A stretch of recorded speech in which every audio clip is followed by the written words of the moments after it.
Assalamualaikum warahmatullahi wabarakatuh. Alhamdulillahirabbil alamin. Puji dan syukur kehadirat Allah Subhanahu wa taala atas rahmat dan hidayahnya hingga pada pagi hari ini kita dapat bersama hadir pada kuliah umum S1 Administrasi Bisnis Universitas Islam Riau secara daring dengan topik isu-isu kontemporer perilaku dan pengembangan organisasi bisnis. Changing nature of work, implication for health, well-being, and productivity in organization.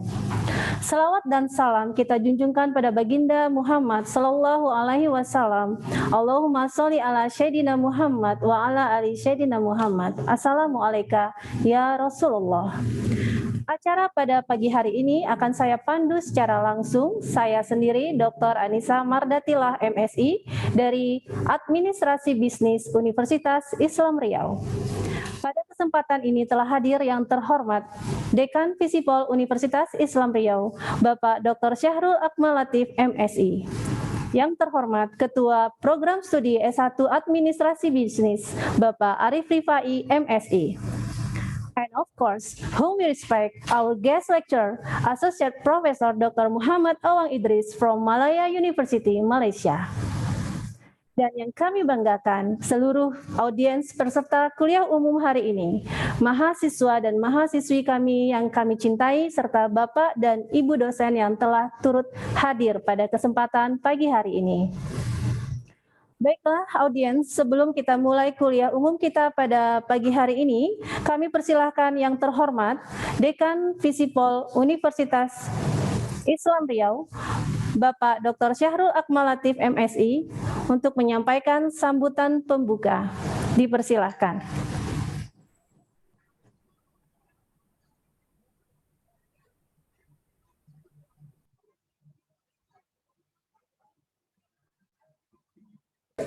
Baik, audiens, alhamdulillahirabbil alamin. Tema kita ini adalah salah satu topik yang termasuk sedang menjadi current isu hari ini. Maksud saya beberapa tahun belakangan ini menjadi sebuah isu yang hangat dan menarik untuk kita bahas karena terkait dengan perilaku individu, organisasi, individu, perilaku pegawai di dalam sebuah organisasi, bagaimana dalam menghadapi tantangan dalam globalisasi saat ini. Dan ini yang telah hadir pada hari ini adalah our guest international lecturer, merupakan ahli di bidang organization behavior yang memang sudah tidak bisa kita tandingkan lagi ya, keahlian dan kepakarannya, sudah begitu banyak hasil riset penelitiannya yang terkait dengan bidang ini. Dan mungkin sebelum kita dapat mendapatkan kesempatan dari Bapak Dekan Visipol UIR untuk memberikan kata sambutan, terlebih dahulu saya bisa memberikan salam say hi terlebih dahulu untuk our guest lecturer. Assalamualaikum Prof. Waalaikumsalam Nisa, apa kabar? Alhamdulillah Prof, sambil kami menunggu Bapak Dekan kami untuk bisa memberikan opening remarks atas perkuliahan pagi hari ini. Baik, sepertinya Bapak Dekan sudah siap. Kami persilahkan yang terhormat Bapak Dr. Syahrul Akmal Latif MSI untuk memberikan kata sambutan. Dipersilahkan untuk Bapak. Baik, Assalamualaikum warahmatullahi wabarakatuh. Waalaikumsalam. Alhamdulillahirabbil alamin. Bersyukur pada Allah semua dalam keadaan sihat walafiat. Baik saudara kita yang ada di Malaysia, terutama Prof. Ya. Muhammad Awang, sehat Prof? Alhamdulillah. Ya, sehat, Alhamdulillah sehat. Semoga Allah Taala senantiasa melindungi kita. Kita berdoa semoga coronavirus cepat berakhir biar kita bisa berjumpa, mengadakan kegiatan seperti biasa. Amin ya rabbal alamin. Allahumma shalli ala Muhammad wa ala ali Muhammad. Salam pembuka yang bagi dari kami sangat mengucapkan banyak terima kasih atas kesediaan Profesor Dr. Muhammad Awang yang telah bersedia memberikan materi berkaitan dengan apa tajuk yang telah diangkat oleh Departemen Bisnis Fakulti Sains, Social Science dan Politik. Kita berharap nanti semua para partisipan ini boleh dapatkan makna yang lebih baik, makna yang lebih produktif. Semoga ini bisa menjadi bagian daripada penambahan hasanah keilmuan kita. Amin ya Rasulullah sallam. Allahumma sholli ala Muhammad wa ala ali Muhammad. Salam sejahtera kita semua. Kami dari Fakulti Social Science and Politics Universitas of Islam mengucapkan selamat bergabung bagi semua partisipan. Kami berharap bahwa apa yang menjadi diskusi kita pada hari ini akan menjadi sebuah solusi di era pandemi ini. Apa-apa saja hal-hal yang logik ya yang bisa kita lakukan dalam rangka menata kembali ya apa yang menjadi mens area cara berpikir kita terhadap berbagai kemungkinan yang akan kita hadapi di era pandemi ini. Dari tajuk ini kita dapat mengambil ke satu terobosan nantinya dalam diskusi yang tentunya akan disampaikan oleh Prof. Muhammad Awang yang kami minta nanti, karena community ya, kondisi sosial masyarakat Malaysia dan Indonesia dalam berkaitan dengan apa yang kita hadapi hari ini tidaklah jauh berbeza ya, artinya semua hal itu pasti dihadapkan dengan kondisi yang sama. Kemudian pengembangan organisasi bisnis ini hari ini kita melihat begitu banyaknya korban-korban yang diakibatkan ya dengan adanya investasi bisnis bodong ya, bisnis yang dianggap legalitasnya tidak ada, logiknya juga tak masuk akal. Tapi kita heran semakin hari semakin banyak aja orang punya mengambil sikap untuk bisa incoming mengikuti bisnis ini. Nah, ini perlu kita berikan penjelasan kepada partisipan bahwa jangan lagi ada korban-korban ataupun diakibatkan karena pertimbangan perencanaan bisnis yang tidak matang. Karena ini kita melihat kondisi keuangan yang kita hadapi hari ini bukanlah kondisi keuangan yang bisa begitu dinamis dalam rangka menghasilkan profit. Tentunya orang banyak memanfaatkan kondisi-kondisi ketergantungan orang dengan keuangan ini, membuat orang mengambil terobosan-terobosan yang dianggap ya tidak legal dan tidak logik. Nah, ini perlu kita tanamkan nanti di dalam diskusi kita, biar korban-korban dari investasi-investasi baik skala menengah, skala besar itu tidak lagi menjadi pemberitaan di berbagai media sosial dan media massa. Yang kedua, kami juga mengucapkan terima kasih kepada Prodi Administrasi Bisnis yang telah menajak kegiatan ini, dan kami berharap partisipan bisa mengikuti dengan baik dan bisa membuka diskusi tanya jawab berkaitan apa-apa yang perlu kita bahas dalam perencanaan organisasi bisnis ke depan, sehingga kita bisa keluar dari problem-problem bisnis yang tentunya akan menghasilkan profit yang menjamin masa depan kita jangka panjang. Demikian dari kami, selamat bergabung, selamat melaksanakan diskusi bersama Prof. Muhammad Awang dan juga dengan narasumber lainnya, dan kami ucapkan selamat kepada partisipan. Kami berharap bisa diambil materi dan hikmah dari pertemuan ini. Mudah-mudahan ini menjadi kegiatan ibadah kita di bulan puasa dan juga menambah khazanah keilmuan kita. Demikian dengan mengucapkan bismillahirrahmanirrahim, maka diskusi ini dengan resmi kami buka. Terima kasih. Assalamualaikum warahmatullahi wabarakatuh. Waalaikumsalam. Waalaikumsalam warahmatullahi wabarakatuh. Terima kasih atas kata sambutan yang diberikan kepada Bapak Dekan Visipol Universitas Islam Riau, Bapak Dr. Syahrul Akmal Latif MSI. Baiklah, selanjutnya kepada yang terhormat, kepada Ketua Program Studi Administrasi Bisnis Universitas Islam Riau, kepada Bapak Arif Rifai MSI, dipersilahkan. Bismillahirrahmanirrahim. Assalamualaikum warahmatullahi wabarakatuh. Alhamdulillahirrahmanirrahim. Wassalatu wassalam asrafil anbiya'i salim wa ala alihi wa sahbihi ajma'in. Pertama-tama kita panjatkan puji dan syukur kehadirat Allah Subhanahu wa taala, yang mana pada hari ini kita masih diberikan kesempatan untuk menghadiri kuliah umum Prodi Administrasi Bisnis. Salawat dan salam kita sampaikan kepada Nabi besar Muhammad SAW, dengan melafazkan Allahumma sholli ala sayyidina Muhammad wa ala ali Muhammad. Semoga di yaumil akhir nanti kita mendapatkan syafaatnya. Yang kami hormati Bapak Dekan Fakultas Ilmu Sosial Politik, Bapak Dr. Sahrul Amal Aktif, MSI, dan yang kami hormati Bapak Profesor Muhammad Awang Idris dari Universitas Malaya, Malaysia. Selamat datang, Prof. Ya. Salam Ya. kenal.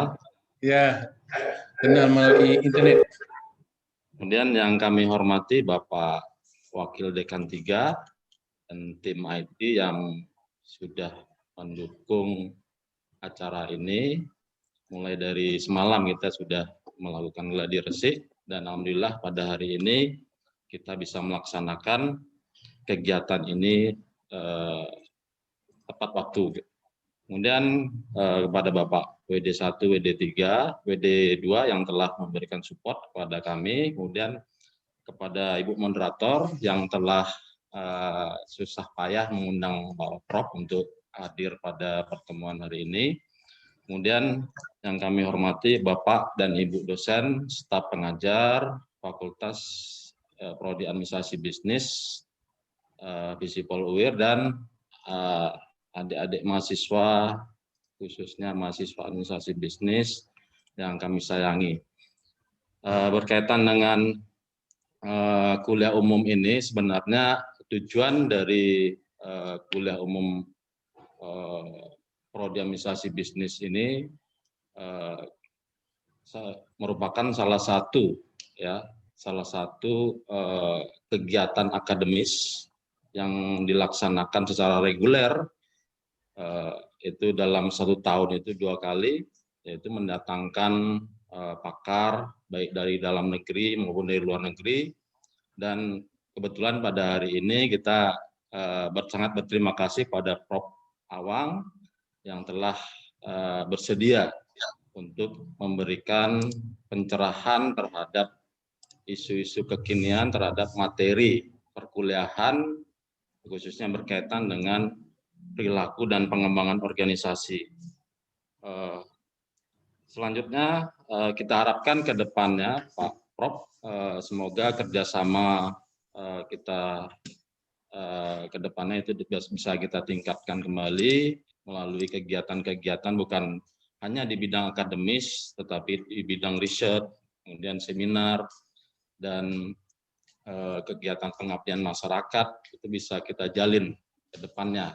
Insya Allah nanti melalui jalinan kerjasama yang akan kita laksanakan, yang tujuannya untuk pengembangan prodi ke depannya.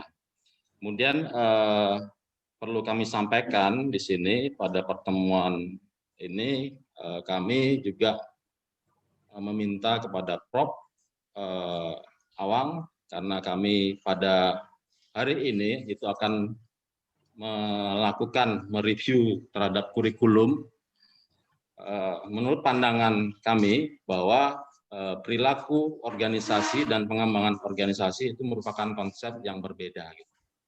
Tetapi di dalam kurikulum kami itu kami jadikan menjadi satu.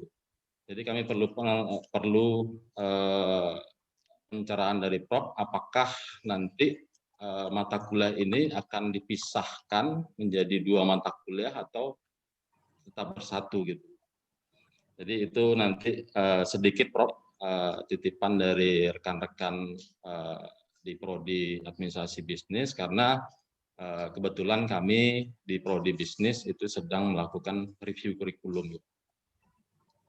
Baik, itu saja yang bisa kami sampaikan pada sambutan pada pagi hari ini. Semoga apa yang kita lakukan pada hari ini dapat bermanfaat bagi kita semua. Wabillahi taufiq wal hidayah. Wassalamualaikum warahmatullahi wabarakatuh. Waalaikumsalam. Baik, audiens, telah kita dengarkan bersama kata sambutan dari Bapak Ketua Program Studi S1 Administrasi Bisnis Universitas Islam Riau, Bapak Arif Rifai, MSI. Terima kasih untuk Bapak atas kata sambutannya. Audiens, selanjutnya mari kita langsung saja masuk kepada inti acara kuliah umum kita pada pagi hari ini. Sebelumnya akan saya sampaikan bahwa kegiatan kuliah umum kita pagi hari ini akan menggunakan dua bahasa, bahasa Indonesia dan little bit in English. And don't worry, our guest lecturer fluently speak in bahasa Indonesia. Don't you, Prof? You can speak Indonesia also, right? Oh, nantilah cubaan. Cuba dulu. Okay. And for all audience, we will open discuss section after our guest lecturer present the material. And for your information, Prof, we have now more than 200 audience participants already joined in this meeting. Okay, audience, let me introduce our guest lecturer. Please welcome whom we respect, Associate Professor Dr. Muhammad Awang Idris from Malaya University, Malaysia. Thank you for coming, Prof. Yeah, thank you. Okay. Thank you too. For your information, audience, our guest lecturer graduate his PhD from University of South Australia, Adelaide, and he graduate his Magister and Bachelor degree from University Kebangsaan Malaysia.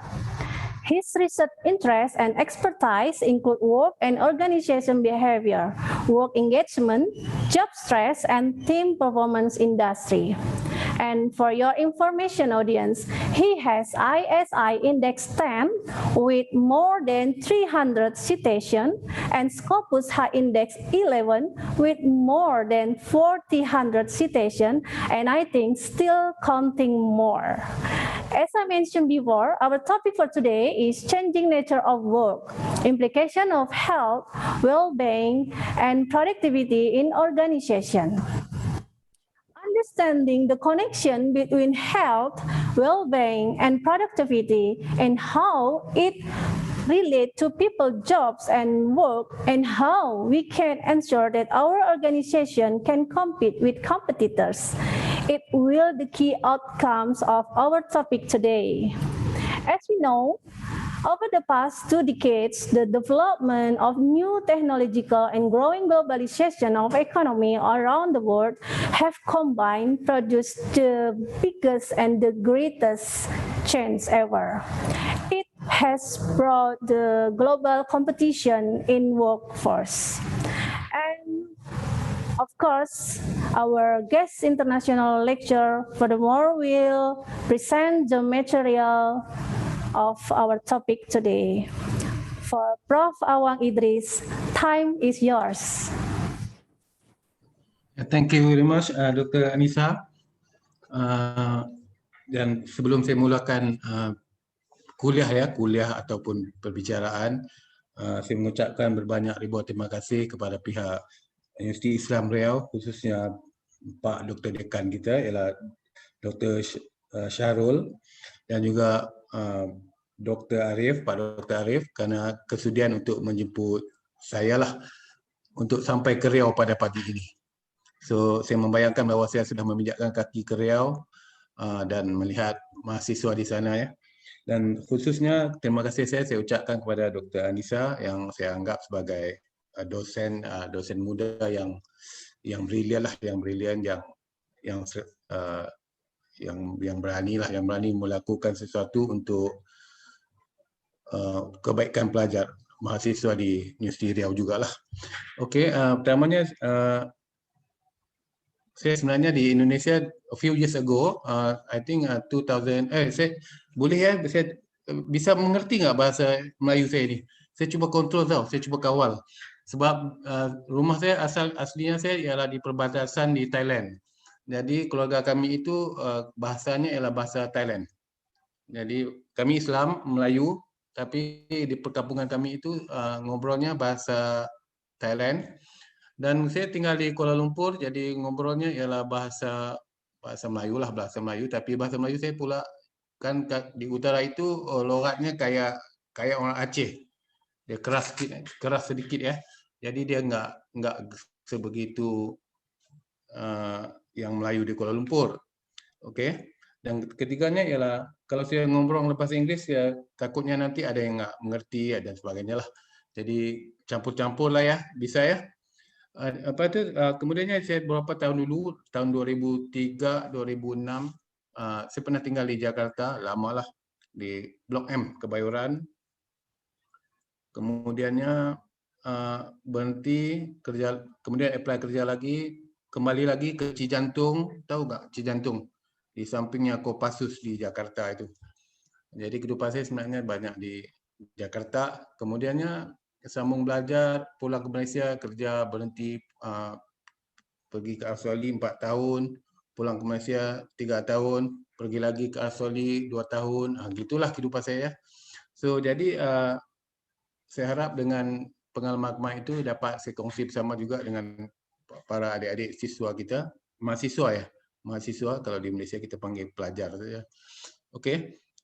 Itu ialah part of, so sebagai my introduction. So why the topic is so important? Why changing nature of work is so important? Kenapa tajuk perubahan ini sangat penting? Cuba kita lihat diri kita. Kita berubah atau enggak? Kayaknya berubah atau enggak kita?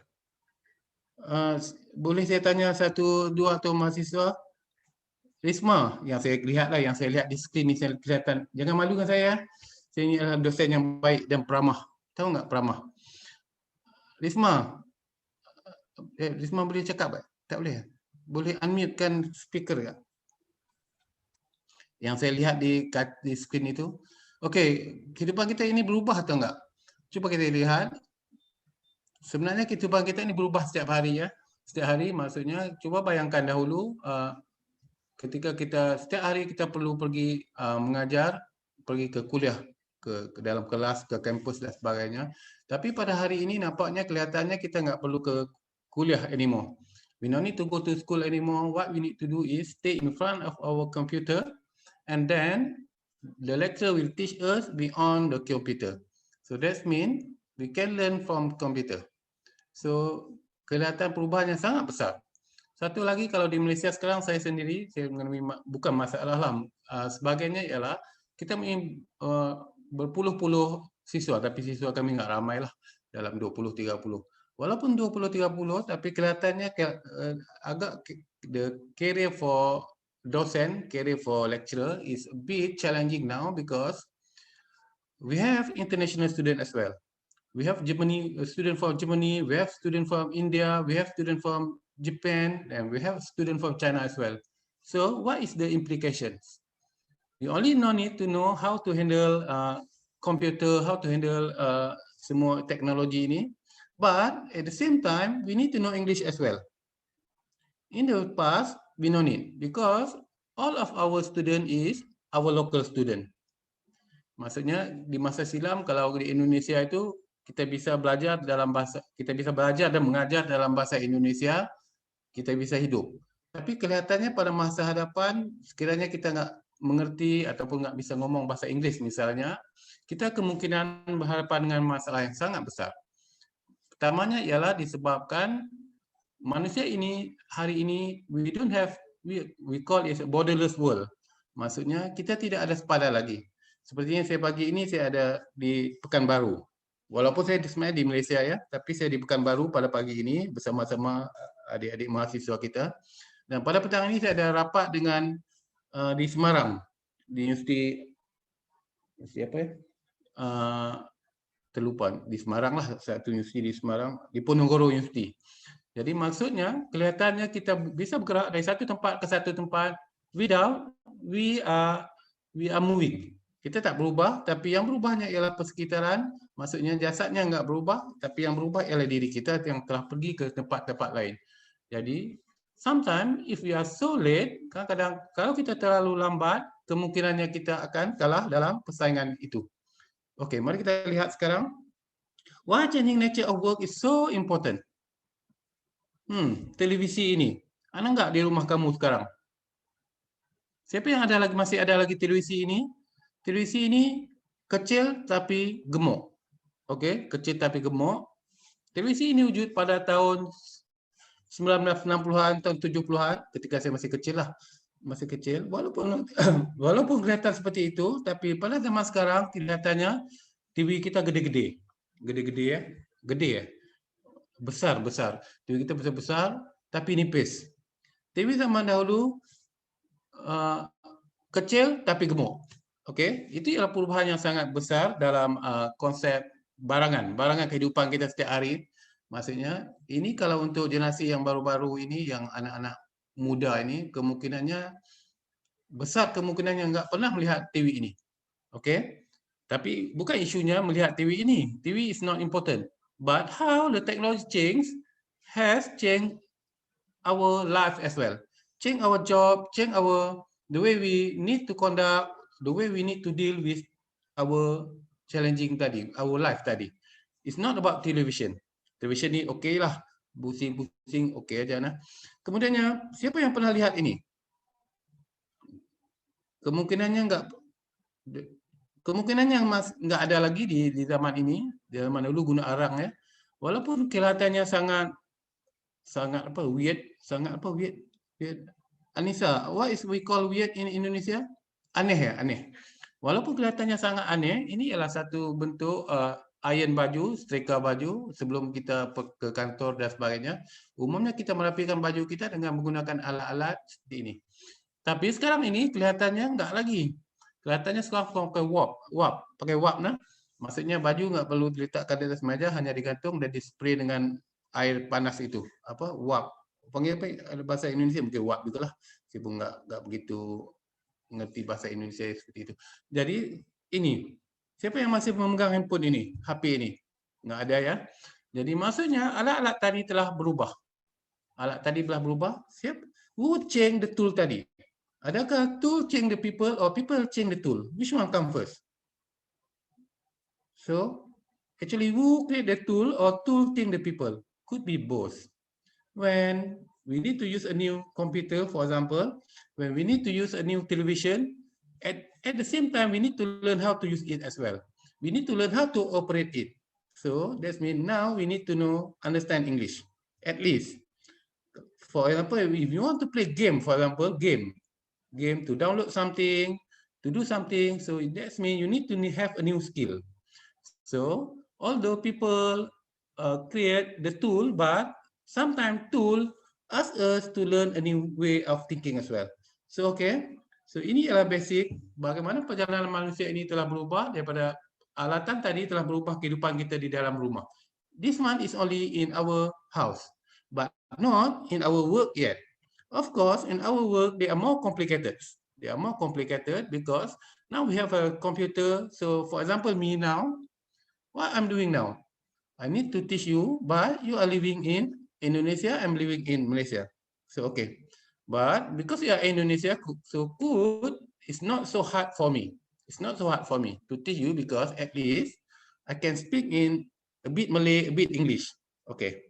But some of my friends, because we have international students from India, we have international students from Germany, from Japan. So now they need to learn English. But the problem is they don't know how to speak in English. You think it's stress or not? Of course, they are so stressful. And then what else? When we teach international students, for example, we are not deliver a good quality. Saya campur ya, bahasa Inggeris, bahasa Indonesia, bisa ya, campur-campur lah. We unable to provide appropriate quality or a good quality to international student, for example. What will be happen? Sebab manusia ini budayanya berbeza-beza ya. Kalau orang Melayu, orang Indonesia, kemungkinan kita malu-malu.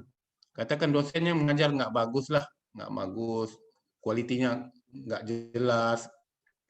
Tapi umumnya orang Melayu ini, orang Indonesia, orang-orang kita lah, orang-orang di tempat-tempat kita ini, umumnya kita nggak akan melaporkan hal tadi kepada pejabat. Okey, kita nggak akan email ke dekan lah, Bapak Dekan, Pak Wang nggak mengajar dengan bagus, selalu ponteng kelas, selalu nggak datang ke kuliah, nggak ada ya. But if you teach for international student, if you unable to develop good quality, they will send they will complain directly to the boss. What will happen? Our boss will call our head department. Our head department will punish us. So, success or not? Yes. So that's mean now you need to prepare a good quality, good material quality. Faham tak? Maksudnya bahan-bahan yang kita mengajar tadi, we need to prepare at international standard. So you see, we are not living in Indonesia, we are not living in Malaysia, but we are living in the globe. We need to fulfill all of the globe citizen need. Manusia satu sejagat itu, manusia satu dunia itu, kita perlu memahami manusia di dunia-dunia yang lain. Jadi maksudnya kelihatannya walaupun kaki kita hanya berpijak di Pekanbaru, tapi realitinya kehidupan kita is not in Pekanbaru anymore. Okay. Yang keduanya ialah lihat ini. So basically why the changes is so quick, so fast. So saya hidup di zaman inilah. Saya hidup di zaman ini. Zaman ini ialah pada waktu itu teknologi komputer cuma menyambungkan dari satu bandar ke satu bandar yang lain. Dia pakai lalah network, tapi itu di US nah, itu cuma pada periodi untuk testing sahaja. Dia belum lagi mencapai ke period yang lebih drastik. Nah, lihat ini. Ini ialah pada sekitar tahun 1990. Ini pada zaman saya lah ni. Pada zaman saya belajar dahulu di Universiti Kebangsaan Malaysia, umumnya kita memakai komputer seperti inilah. Tapi pada waktu itu, walaupun komputer seperti itu, it's hard for us to get a computer. Kenapa? It's hard. It's so difficult. Sangat sulit untuk kita mendapatkan komputer pada waktu itu. Kenapa? Because we are living on that time, majority of us still in poor. Maksudnya pada waktu itu ekonomi kita umumnya rata-rata mahasiswa pada waktu itu miskin. Miskin maksudnya harga komputer itu mungkin pada zaman itu mungkin RM1,500 di Malaysia. Walaupun RM1,500 pada hari ini mungkin begitu murah, tapi pada waktu itu to get RM1,500 is so hard. Jadi maksudnya kelihatannya saya sendiri nggak ada komputer sebenarnya. Sepanjang saya belajar sejak S1 dan S2 saya nggak ada komputer. Hidup saya minjamin aja, minjamin di teman itu, minjamin teman itu. Tapi pada akhirnya saya bisa ke Australia, pulangnya jadi doktor. Most of my friend yang ada komputer itu nggak jadi doktor. Jadi bagusnya meminjam ini ialah sometimes belajarnya gratis, nggak perlu komputer. Jadi kehidupan kita lebih baik sebab kita cuma meminjam orang lain. Jadi datangnya komputer ini. Kemudiannya pada tahun 2000, tahun 90, masa itu masih saya rasa ramai-ramai anak adik-adik dosen ini, adik-adik mahasiswa masih belum lagi familiar dengan pada hari ini kita selalu menyebut Google, okay? Please Google something. Go to Google. Maksudnya mencari is Google. On that time we are not using Google yet. Pada waktu itu tidak ada Google lagi, Google belum wujud. Google adalah tapi nggak popular. Yang popular pada waktu itu, ialah Yahoo Messenger dan Hotmail Messenger dan sebagainya lah pada tahun itu dah. Kemudiannya datang Google, kemudiannya datang komputer, kemudiannya datang handphone ini, handphone tablet, dan kelihatannya sekarang apa yang berlaku? How many of you have your money in your pocket now? Berapa ramai yang ada duit dalam poket sekarang? Can you check your wallet? Your wallet ada wang nggak? Ada kemungkinan ada dua kondisi. Pertamanya kamu memang nggak ada wang lah. Itu kondisi yang kemungkinannya wangnya nggak ada ya. Kondisi yang kedua ialah kita banyak wang tapi wang kita ada di dalam kartu kredit ataupun kartu rekening. Sebab pada manusia hari ini tidak lagi menggunakan wang as happen in the past. Sebab itu kita sering kali kalau kita pakai ke kedai, ke toko misalnya, kita nggak lagi bawa uang kan, kita cuma pakai PayWave. Ada nggak PayWave? Anissa, do you have PayWave? Same right? Sama ya kan? Maksudnya cara kita nak menghabiskan uang, at the end, the money is not physical anymore. The money is not paper anymore. Maksudnya uang yang kita bawa hari ini bukanlah kertas, tapi just a number. Sometimes tanya kalau kita lihat ayah kita atau ibu kita ya, bila pulang ke rumah gajinya sudah habis. Tapi kita nggak pernah melihat ayah atau ibu kita memegang uangnya tadi.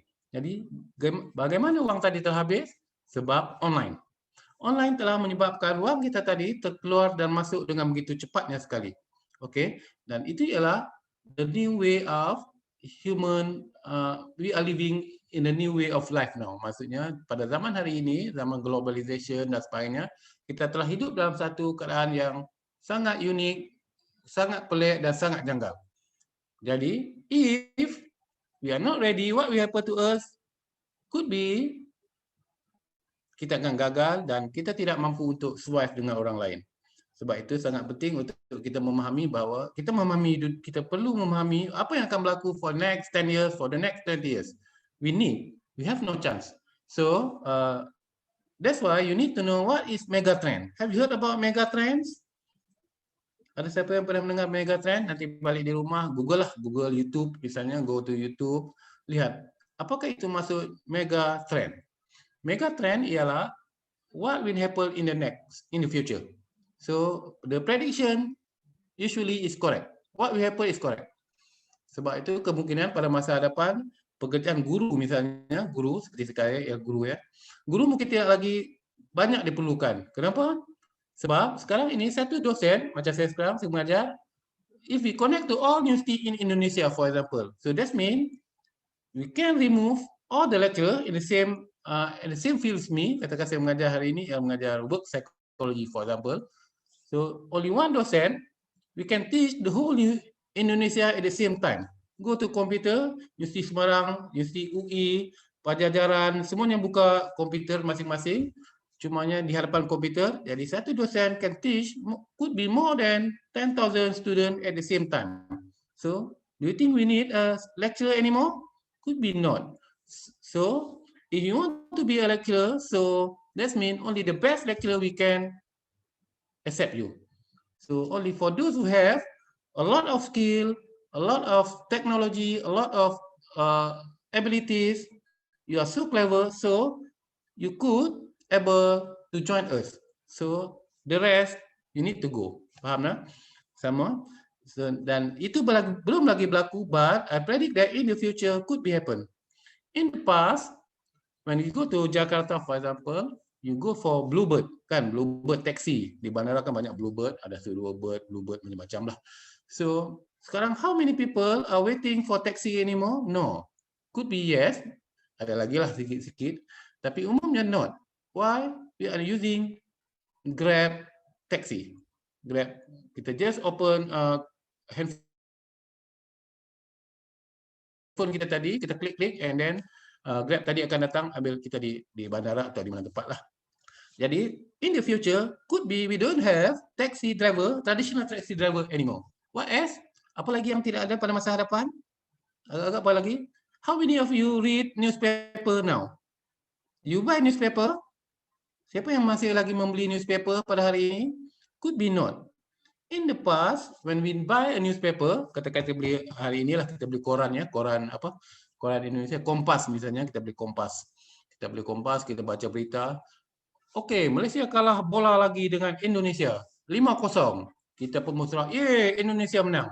But actually, when you bersorak tadi, "Ye, Indonesia menang," for example, 5-0 ya, 5-0 Indonesia menang ke atas Malaysia misalnya, kita baca koran, kita pun menjerit gembira lah. Ye, Indonesia menang.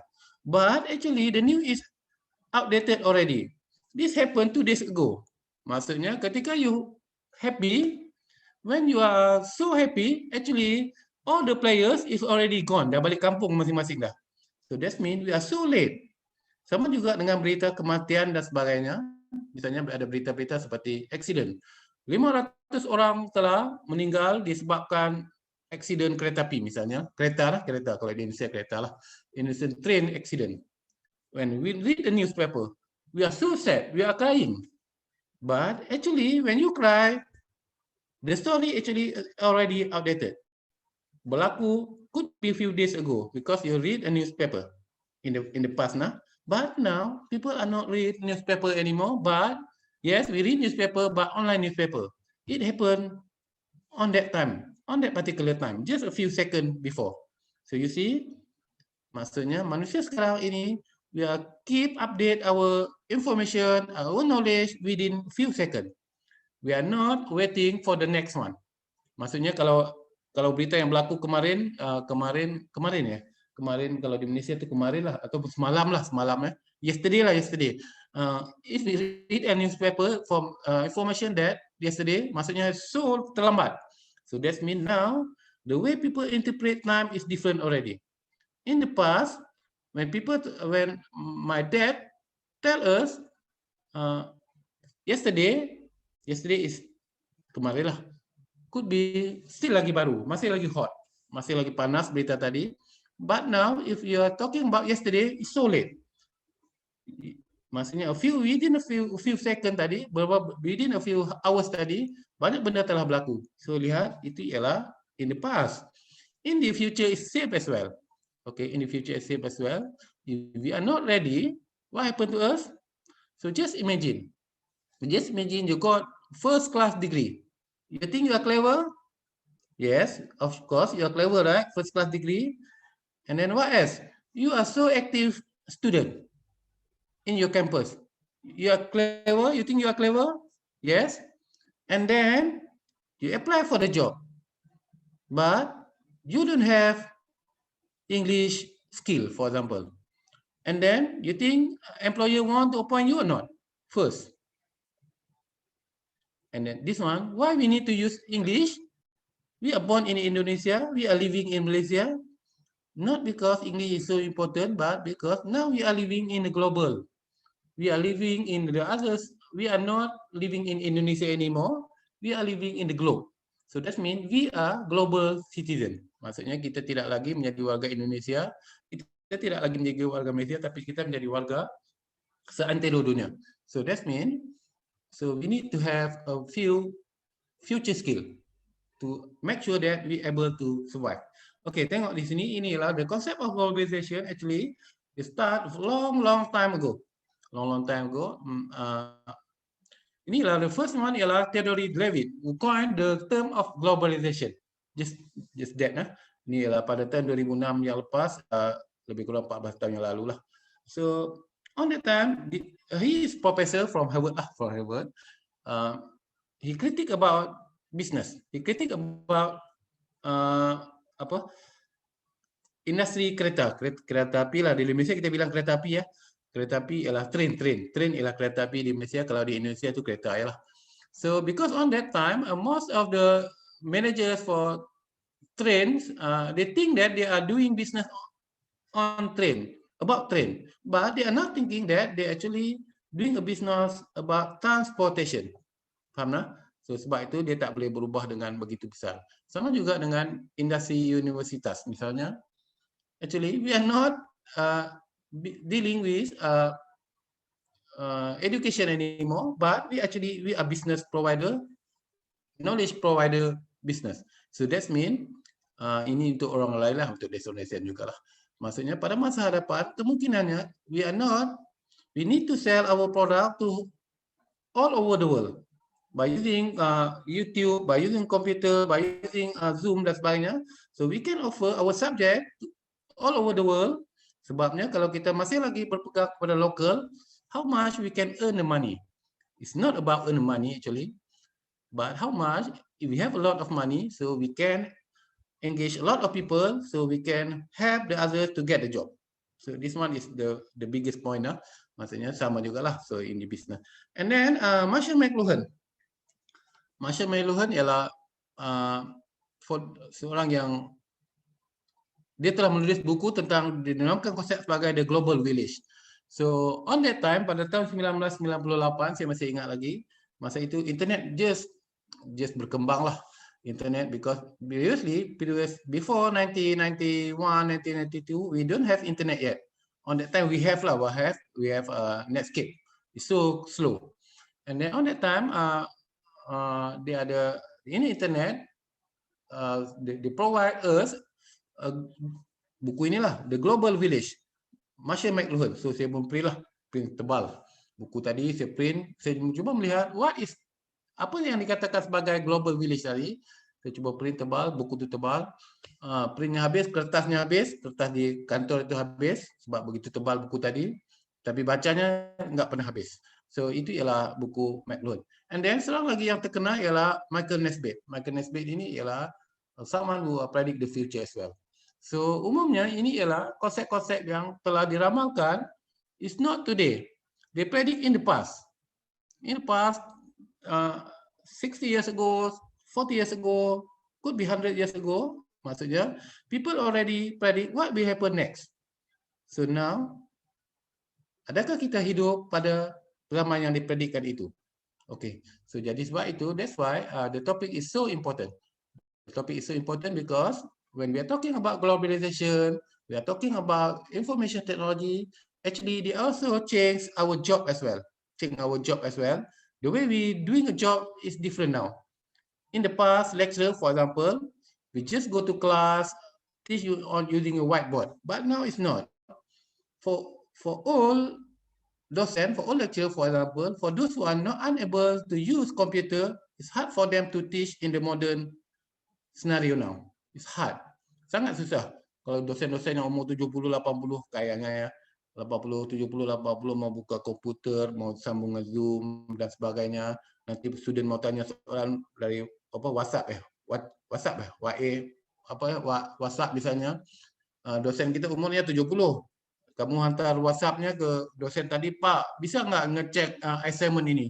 Jadi dosen pun tadi pun lihat, apa ya? So, it's hard for them. So, that means you need to have a new skill now. So, new skill itulah, dan itulah sebenarnya, that's why globalization not only change the way people behave, but also change the way people doing the job. Okay? So, now we are going to next one. How many of you are not familiar with all this? Ada siapa yang tak familiar dengan semua benda ni? For those who are not using Shopee angkat tangan, siapa yang tak pernah membeli di Shopee? No, right? You see, what happen if Shopee? We are going Food Panda. So that means you know all of this, right? You know free movie, you know Bungkus Eat. In Malaysia, we have Bungkus Eat. I'm not sure in Indonesia you have it or not. Bungkus Eat is different to Food Panda and Grab. Not to iklan Bungkus Eat. Bungkus Eat, you can ask the driver to buy for you. For example, you want to buy a fish, or you want to go to market, for example, pergi ke pasar ya, pasar kan kadang malas kan. Jadi kita call Bungkus Eat and then ask them to buy. Oh, saya mau beli ikan, garam, bawang, belacan, gado-gado dan sebagainya lah. Jadi nanti dia pun pergi beli, nanti sampai rumah membayar ke dia. So itu ialah Bungkus Eat. So this one is money, a new money, pay wave. So you can spend, sometimes you spend a lot of money, go to supermarket, tap. So you know that your money is still in your reckoning. Okay, now? And then when you go to tap, so now you know that already, your money is gone already. Nggak ada uang ya. So that means, kelihatannya kita nggak pernah ada uang, tapi kita ada uang. So itu ialah why all of this kind of technology actually change the way we think, the way we behave, and the way we work as well. So here, we have a book, free book, or to download now. So you think it's good or not? We have a free book. Putri, you think good or not? Putri Devira, because I can see you. Oh yeah, of course you can speak, right? Because they mute your voice. So yes, actually it's good for you. Good for us because we can download the book, we can read about for free. But in reality, it's not good. Why? Why it's not good? You just imagine when we can read the book from download free, how many publisher they need to sack their employees because they don't need to have employee anymore. They don't need to have a salesman anymore. Paham nah? Maksudnya pekerja-pekerjanya banyak karyawannya tadi telah digusur. Yang tinggal cumalah siapa? Pemilik kantor tadi atau pemilik perusahaan tadi, dia dan istrinya. Why? Because they still keep to pay the debt. Still hidup lagi untuk membayar hutang, but at the same time we need to dismiss all of our employees. Maksudnya kita perlu PHK lah, PHK semua karyawan tadi, sebab kita nggak perlukan banyak lagi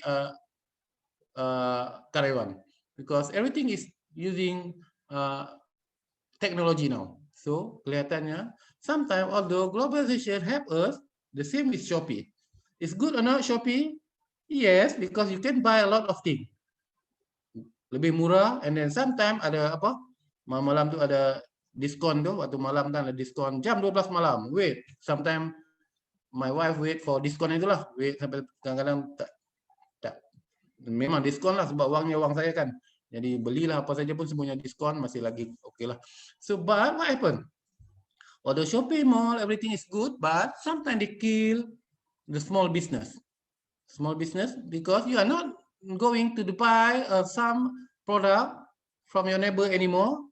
In your neighborhood, you ada kedai-kedai runcit, toko-toko misalnya, you don't need to go there. So you just click your phone and then the buy send directly to your house. So what happened to them? Could be they kills the business di jalanan tadi.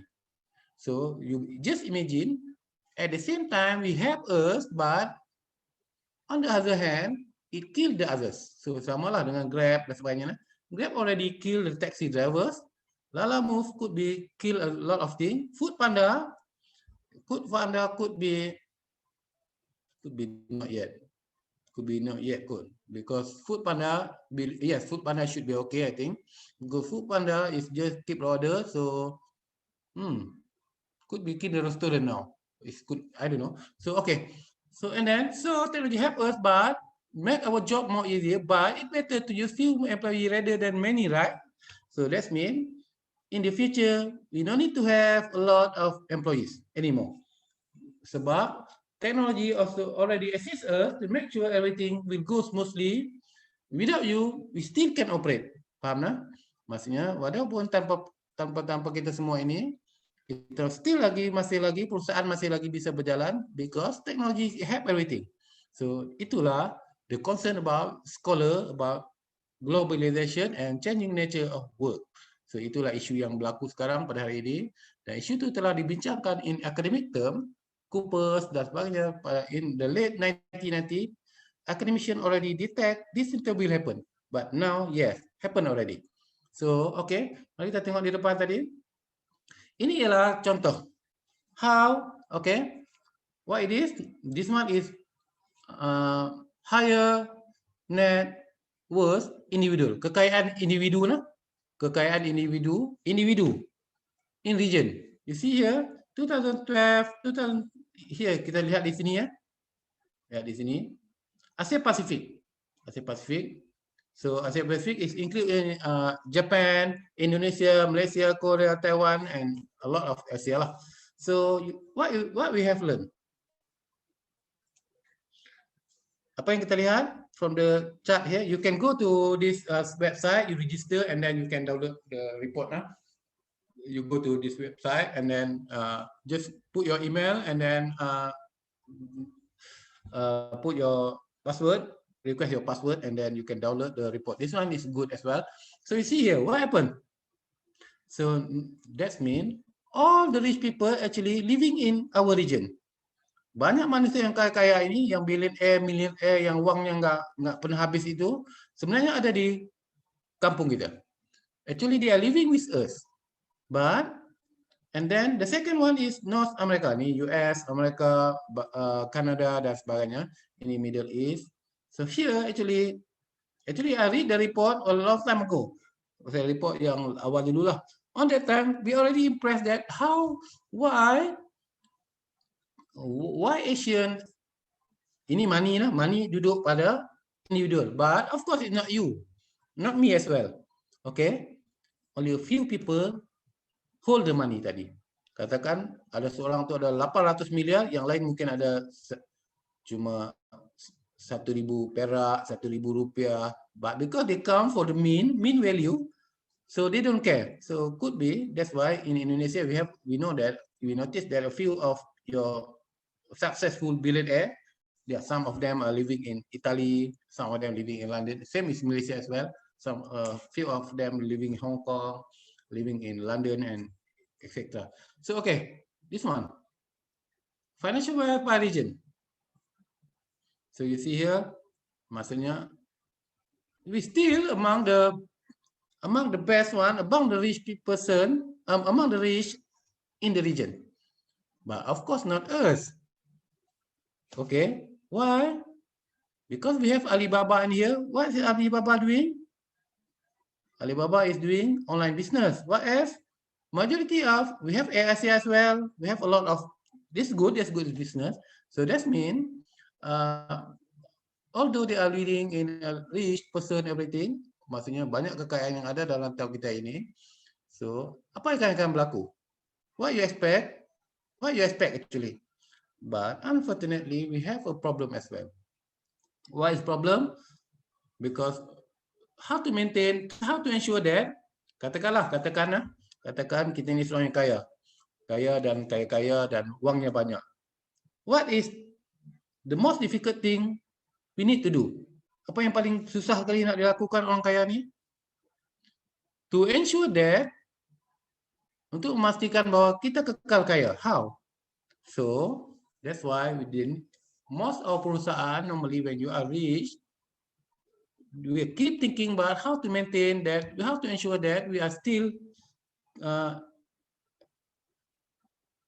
constantly have a profit, have enough money and can make a profit. So maksudnya kekayaan kita pada waktu ini itu yang berlaku nah.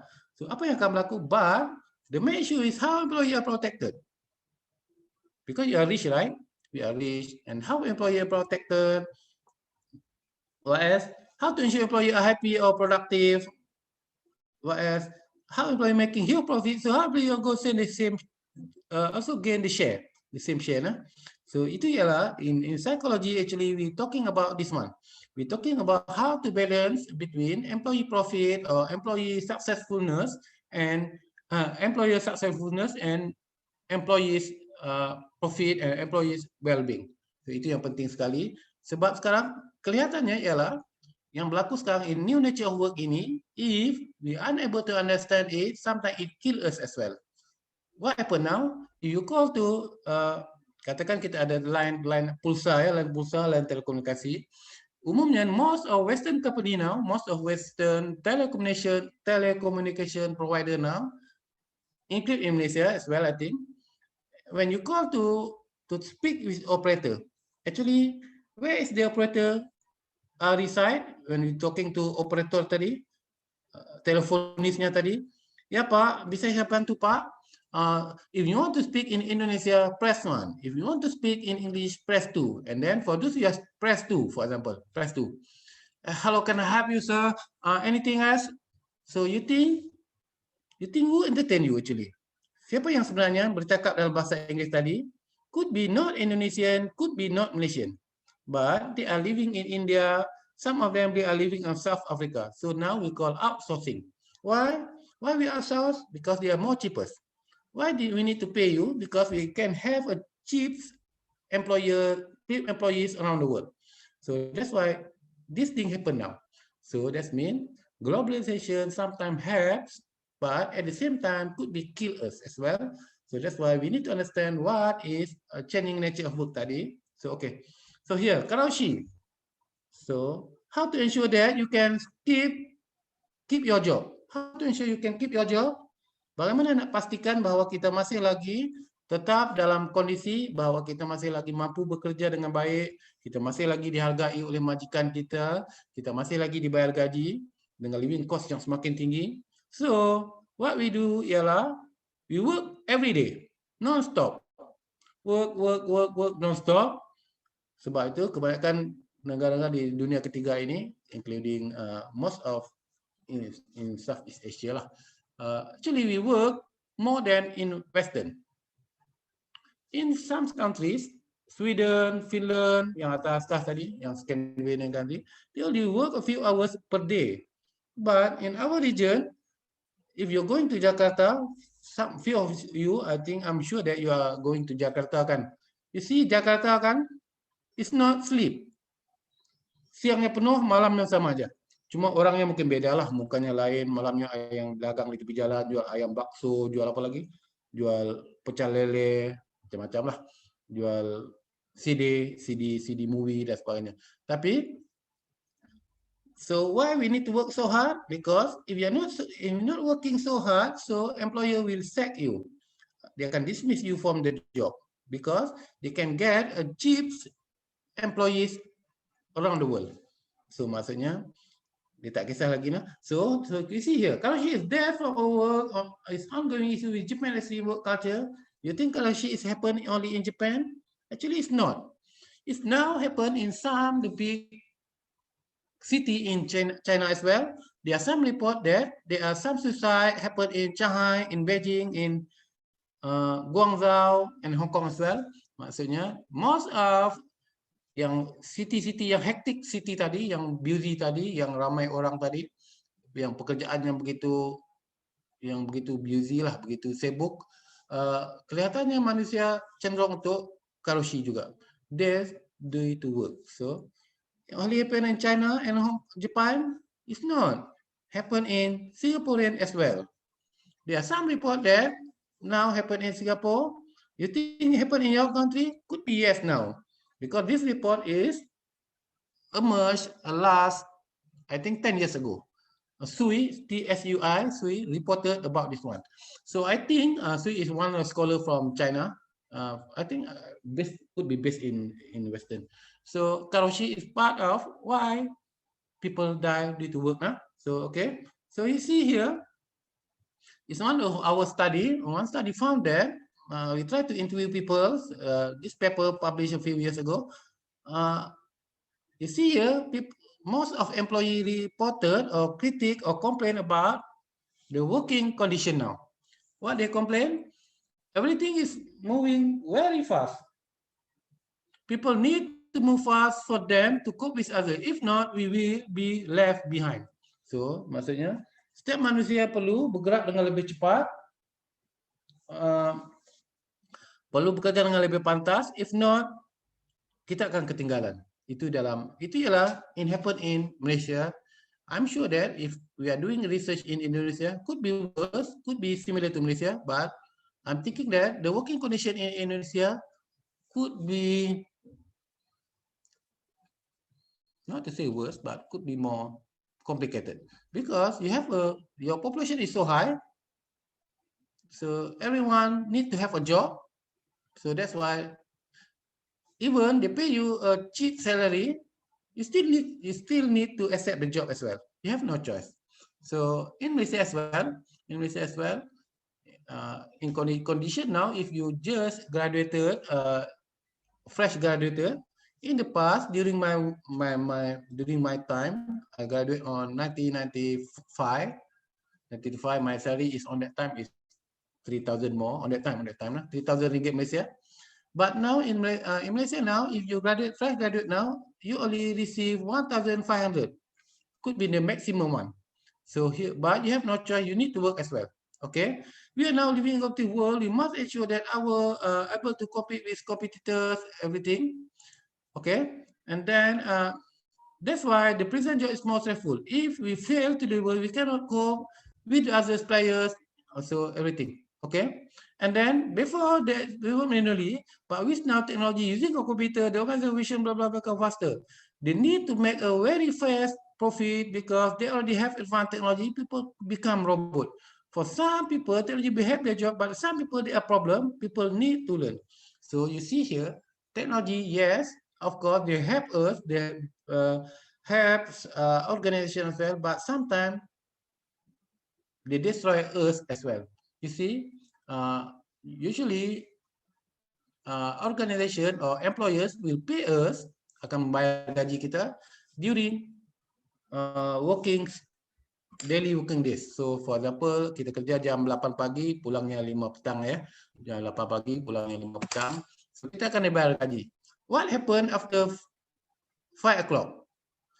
Selepas 5 petang, apa yang akan berlaku biasanya? Biasanya bos kita akan WhatsApp kita ya. WhatsApp kita. Dr. Anissa, bisa nggak di scan misalnya. Jadi setelah 5 petang tadi adakah akan dibayar? Pasti tidak. Kemudian kemungkinan pada tengah malam akan berlaku lagi email. Pak Wang bisa nggak disubmit reportnya malam ini, pagi besok saya mau ke kantor misalnya. Agak pada jam 11 malam tadi akan dibayar nggak? Tidak juga. So that means although technology help us in some scenario, but in opposite way, they are not. So technology, that's why in Western country, in German, for example, in Germany, dia ada satu law baru, ada undang-undang baru, ada akta baru. Akta baru menyatakan bahawa after job, after 5 petang lah, after working days, working hours, employers are not allowed to ask or instruct of employers. So of employees to do something. So maksudnya ada perundang begitu. If not, people will work hard more than we expected. Okay, itu ialah satu. Dan lihat ini. And then you think farmer or apa yang karet, pencari karet yang panggil apa di Indonesia ya? Kalau di Malaysia penurai getah. Kalau di Malaysia, Indonesia yang apa? Yang karet lah, pokok karet tu ataupun kelapa sawit. You think they are stressed or not? You think globalization affected them or not? Yes, actually. Why? In the past could be when our dad going to, bila dia pergi ke ladang ya, ke ladang, ke kebun kelapa sawit misalnya di masa dulu, just potong-potong kelapa sawit tadi dan kemudian dijual and then dapat wang, pulang, habis. What happen now? What happen now could be bapa kita sebelum pergi ke kelapa sawit, mereka perlu melihat di handphone terlebih dahulu how much, what is the price for our kelapa sawit tadi. Lihat dulu, oh hari ini harganya cuma gitu aja kok. Harganya satu kilo cuma berapa wang lah, saya nggak tahu. Kalau dulu di Malaysia itu satu tan itu 1 kilo itu mungkin RM8 gitulah satu dulu. Sekarang sudah jatuh. So bila jatuh, that mean they are stressed or not? Yes, of course they are stressed. So that mean now what happened? What happened? So that mean our farmer now is not control. They are not control their own job. They are controlled by someone else. Who control them? Could be China, could be India. Malaysia just a few last year, India said that they don't want to buy our kelapa sawit. What happened? The price is down, going down. So susah. Sama juga dengan di Indonesia nah. This one is about kelapa sawit as well. And then the Swiss, Swiss or rakyat dia lah, they try to say that they want to block kelapa sawit of palm oil, kelapa sawit from Indonesia. What happened to palm oil in Indonesia? What happened to our farmer? So that means, although they are going, the price could be down. So that means they work hard for, sometimes it could be for nothing. So that's why we call globalization actually is not change job design in modern organization, but actually they change informal sector as well. Penanam padi misalnya, penanam padi, you need to produce a good rice to sell all over the world now. Maksudnya you need to control, ensure the quality is good, everything is good, but actually you can't say what is your price. Your price is determined by international market. You need to go to Bursa Saham Jakarta misalnya, berapa ya harga beras pagi ini. So that means we are not easy to sell our product without comply to international standard or international regulations. So that means we are stressed now. So here there's some study by Maureen Dollard last few years ago. They want to say whether Australian dairy farming is stressed or not. So they interview people, and then they found that actually yes, because now the price is up and down, depend on the international scenario, depend on international market outside Australia. Of course, in our region, it could be worse because we are not control the price market. We just tanam padi, tanam kelapa sawit dan sebagainya. At the end, yang menentukan harga kita ialah pasar-pasar di Eropah, pasar-pasar dunia yang lain. So, you see how hard our life now. Maksudnya globalization tadi telah mengubah kesemuanya, change everything. So here, globalization created birthday party, then pandemic killed them. What does mean? Maksudnya globalization ialah, ni kita ambil daripada dalam ekonomis. So birthday party, so they are talking about birthday party. That means we try to happy, everyone is happy. pandemic is one of the symptom of globalization, the bad side of globalization. Why we have a flu now? Kenapa kita semua kena COVID, kena corona? Why? Sepatutnya yang asalnya corona ini berlakunya di Wuhan, China. But why so quick? Kenapa begitu cepat spread? Kejap ke Malaysia, ke India, ke Indonesia, ke semua satu dunia lah. Ke satu dunia. Nggak ada dunia yang belum lagi dijangkiti oleh corona. Kayaknya. Saya nggak tahu lah kalau ada yang masih nggak kena ya. Why this thing happen? Because of globalization. That means we are connected to each other every day. You fly from, mestilah yang penyakit tadi datang ke Malaysia ataupun ke Indonesia ataupun ke mana tempat, mestilah someone yang from China go to somewhere else. Could be for those who are living in China or travel to China, melacung ke China misalnya, pergi ke China dan kemudiannya datang ke Malaysia dan datang ke Malaysia singgah di Singapura, orang lain bawa. Jadi itu ialah the role of globalization. That means now you are not living in your home area anymore, but you are just one of, look like you are just specimen in the global world. Maksudnya kita ini hanya sebutir objek yang sedang duduk dalam lingkungan dunia yang besar ini. Jadi what happened in the other country, of course, will affect us as well. No need to wait for few days, just a few seconds. Just a few seconds. What happened in US a few seconds could be happen in our country just as on that time as well. Misalnya bursa pasaran saham di Amerika jatuh misalnya, could be the next day pasaran Indonesia akan jatuh juga. So that means it happen every day. So we call them globalization. Okay, birthday party, the pandemic killed them. Pandemic, so the same thing lah. So here, because we are happy together, we are doing business, a lot of things. We have KFC, we eat the same KFC, we eat the same McDonald's, but at the end, pandemic killed them. So here, so inilah barulah bermulanya topik kuliah kita pada pagi ini. So, okay. The changing nature of work. The changing nature of work is one of the topic is, you see here, if you Google, you just say changing nature of work. Perubahan apa ya? Perubahan organisasi kerja lah. Perubahan organisasi kerja. You see here, there are 5,000 results appear. Maksudnya, this topic is so important. People are talking about this topic for a long time ago.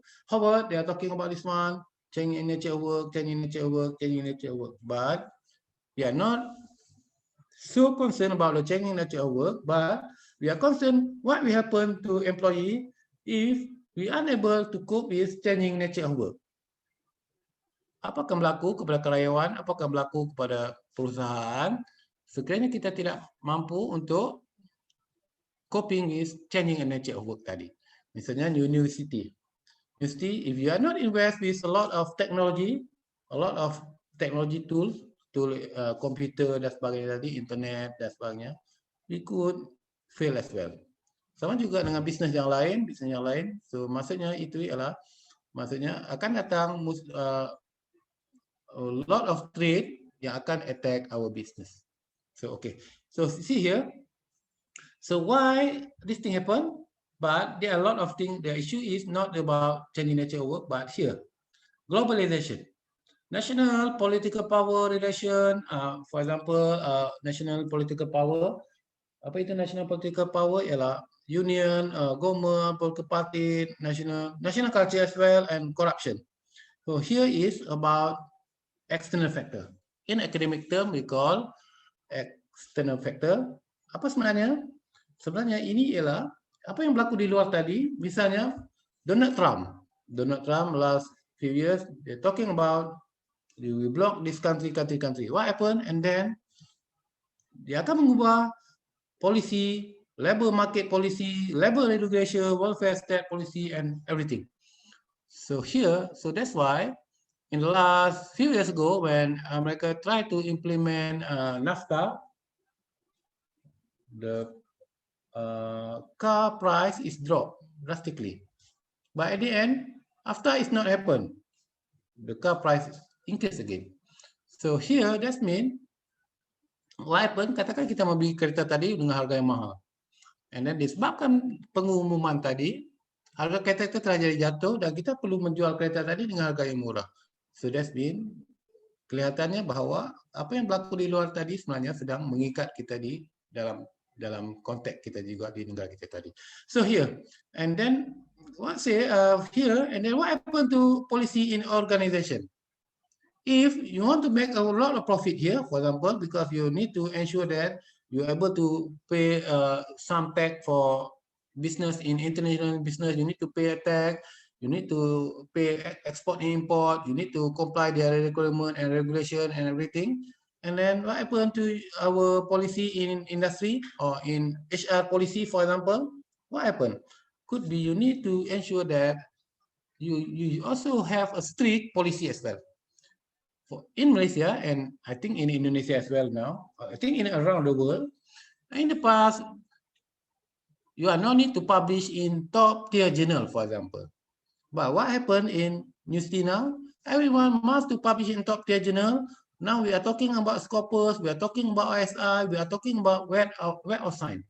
So here, so that means your KPI or your performance appraisal actually dictated by in the international policy, not from our organization, not from our university. Why we need to do this? If we are not follow them, for example, okay, all of university in the world, so they can change their regulation. Every lecture must be published in a good tier journal, in ISI journal, in Scopus journal, and then our university not. We are choosing again these ideas. What happened to our university? Could be okay, but of course, students will not coming to our university anymore because we are already informed or already every day people are talking. For those who are published a lot, they are good, have a good quality. So of course, students will go to the good university. And then what happened to our university? Could be we need to shut down because when the student is not coming anymore, we need to close our business at the end. So faham? Jadi maksudnya apa yang berlaku pada dalam polisi kita sebenarnya is not determined by our boss, not completely determined by our boss actually, but determined by someone else, not someone, by environment, by external environment, so by globalization. So what happened? And then could be income inequality now. For those who are able to survive, you're able to have a good salary, and then for those who are unable to survive, you have only a few only some amount of money, few ringgit misalnya, and then apa yang akan berlaku? Dan ini berlaku, nah, ini memang sedang berlaku. So that's why kalau kita ke kota-kota besar misalnya, kita lihat kalau ramai yang berdagang di jalanan itu yang gajinya mungkin berapa uang perak lah seharian ya, mungkin berapa ribu rupiah misalnya, ataupun di Malaysia sama lah. Kalau kita lihat ada yang dagang di jalan yang penuh itu, kita lihat at the same time we have wow, BMW, Jaguar, Ferrari, Porsche. So that means income inequality. We have two different level of living or financial income or living income. Okay, nah? So here, globalization check everything now. And then what happened? What happened here? So organization or perusahaan need to change a lot of things. Could be your bonus, they cut your bonus, they cut your salary, they cut a lot of things, and then what is your boss will doing? They will give you a lot of workload. They will give you need to work hard. Your job control is no longer, and then job insecurity. When you're working, your field are not safe anymore. Ya bila ya mau di PHK kayak gitu. Hari-harinya berhitung bila ya mau di PHK. So okay, bullying, violence and everything. So this one is happen. In Malaysia just a few days ago ada dua orang satpam from India, gede, barangnya gede. Kalau di Google kelihatanlah gede, dan dia telah dirotan oleh majikannya sebab berpuasa. Majikannya non Muslim dan karyawan tadi from India but Muslim. And then dirotan disebabkan berpuasa di bulan Ramadan. Merah ini belakang nih, luka-luka ini. Kalau Google kelihatan lah. So this one is part of this one as well. Why the boss is so angry, so anger? Kenapa begitu rakus dan begitu kejam dan begitu jahat? Could be because the boss want to make a profit. Yeah. Someone asking me? Okay, excuse me, Prof. We still Yeah. have 10 minutes more before we Oh, dah habis dah? open our Oh. discussion section. Okay. Okay. And for audience who will ask question, please raise your hand and we will open your mic to ask your question to our guest lecturer. If you can speak in English, you can speak in English. But if not, don't worry, our guest lecturer can understand your question. Okay. Okay, saya sambung sini sikit, and then kita continue lah. Okay, and then what happened? So here we have workers health as well. We have depression, Satu. we have anger, we have suicide and everything. And at the end, what happened to us? We have a lot of problem in here. Okay, now can ask. Boleh ask sekarang, Dr. Nisa? Nisa? Okay, Prof. Okay, now because Ya, due boleh. to okay, Prof. Because due to limit time, we will open 2 questions from Billy. Okay. Billy already raised his hand. Okay, Billy. Billy. Unmute-nya tolong dibuka, Billy. Oke, moderator. Okay. Okay, Ya, Billy. You will use in bahasa or English? Oke, baik moderator. Okay. You will use in bahasa or English? Bahasa Indonesia atau Inggris? Inggris. Inggris. Okay, good. Permission to ask to lecture Muhammad Aiwang. Dengar guys suaranya? Ya, Ya, ya. terus lanjut. Oke. Ini di mana nih? Di masjid ya? Iya. Ya, bagus. Ya.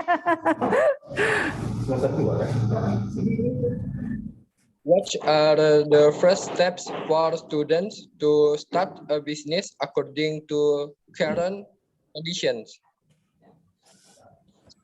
What again? Macam mana? How? What are the first steps for students to start a business according to current condition? According to current condition. Current condition, what kind of Okay.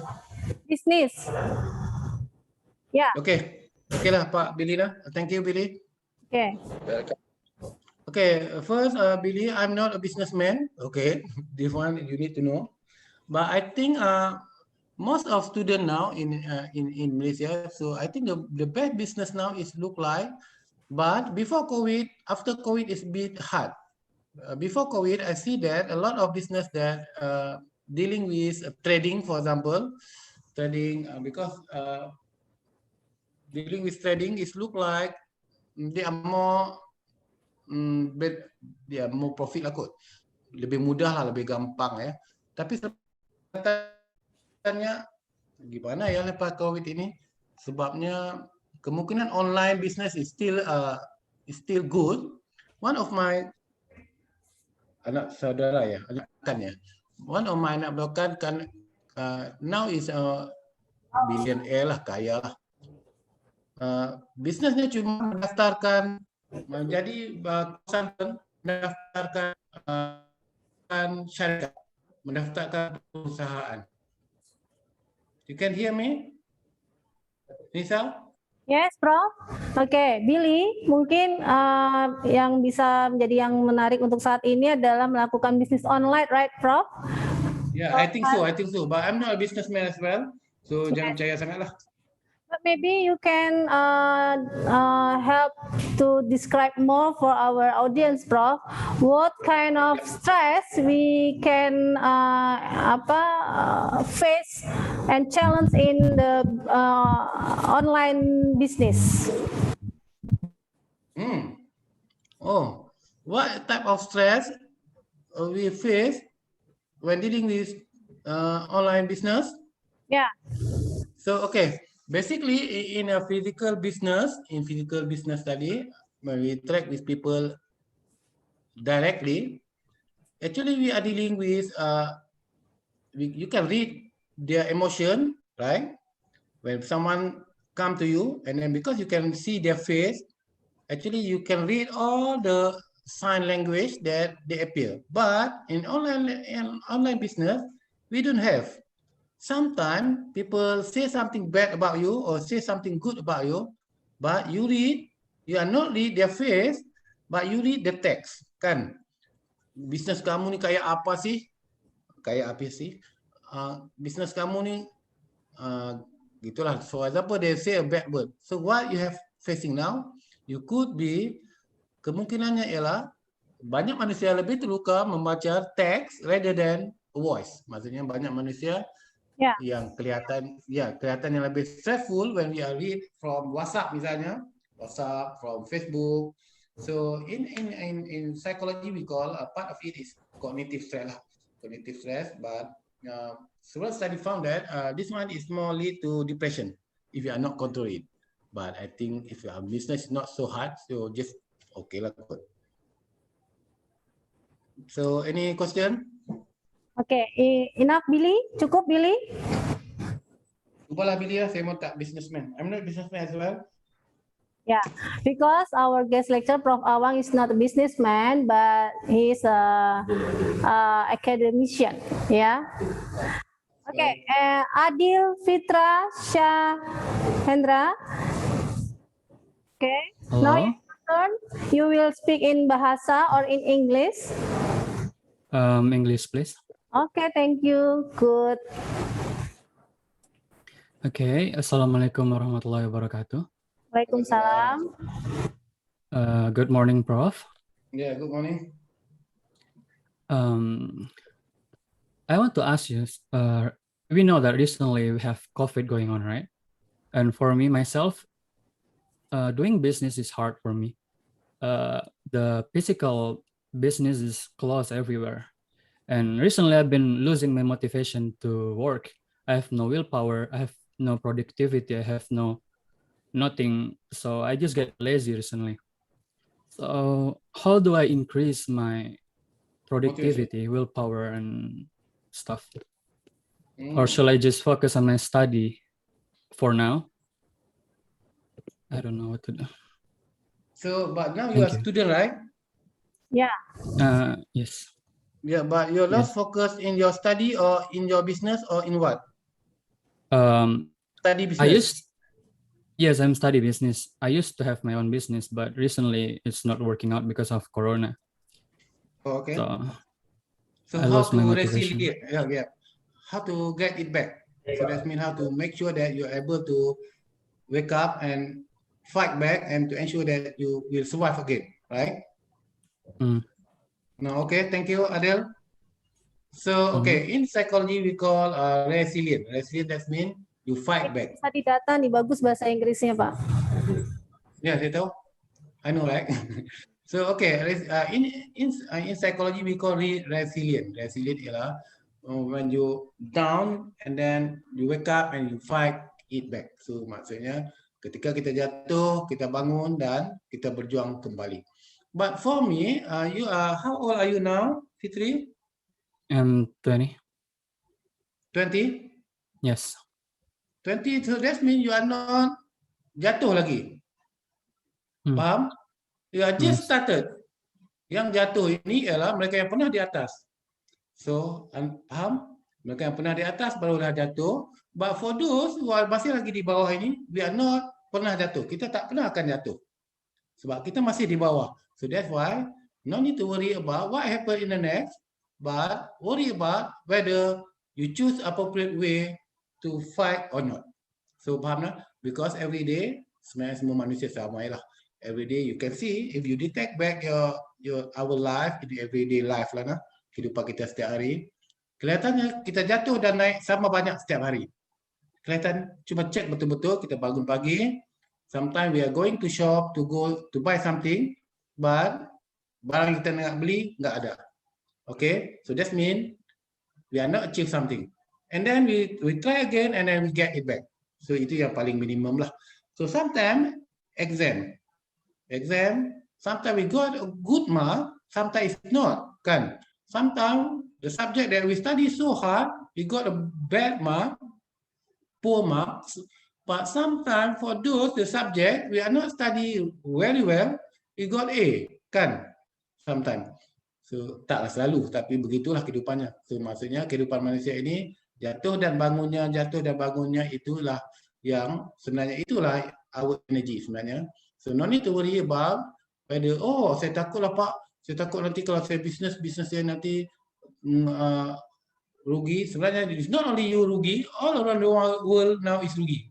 But for those brilliant, for me, brilliant businessman always able to look the strength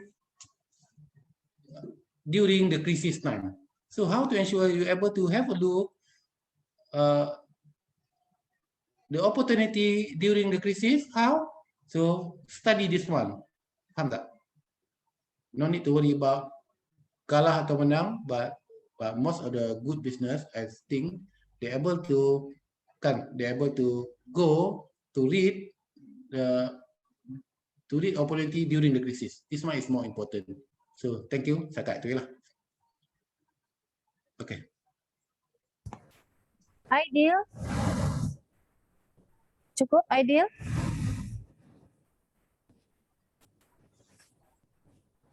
Okay, thank you for Aidil. And next turn is for Safira Amalia.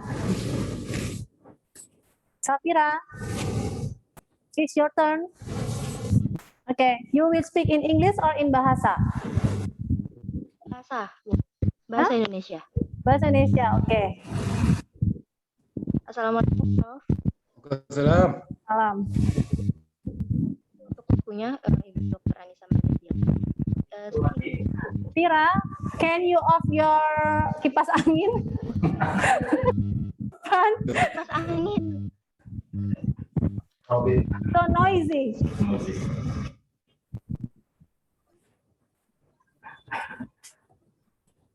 Okay. Fira?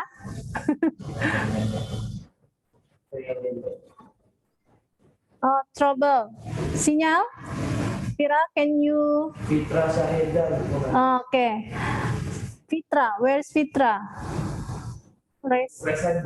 Fitra, Sahreza, can you raise your hand, please? Rizky, Rizky Arya Subri. Okay, we go to Rizky Arya Subri first before we still wait for Safira. Okay, Rizky Arya, open your mic, please.